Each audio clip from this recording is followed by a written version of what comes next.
Hello everyone. In this video, I will show you how to create a Google Meet link.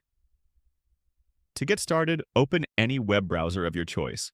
In the address bar, type Create Google Meet link and press Enter.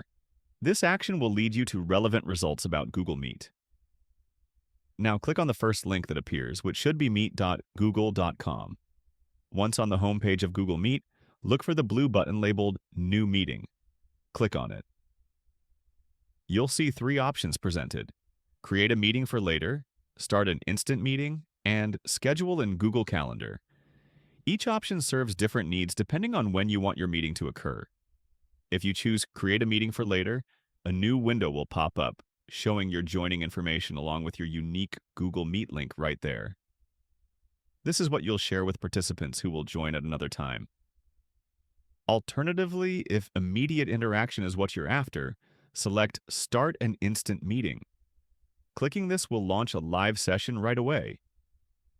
Upon starting an instant meeting, notice that there's a small window on the left side of your screen.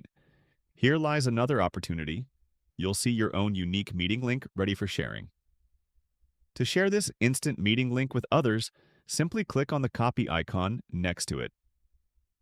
This action copies your Google Meet link onto your clipboard, making it easy to paste wherever needed, whether it be in emails, messages, or calendar invites. So that wraps up this tutorial. If you have any questions about this whole process, please let me know in the comments section below. And if this video helped you out, please give it a big thumbs up and subscribe to this channel for more tutorial videos like this one. Thank you so much for watching and have a good day.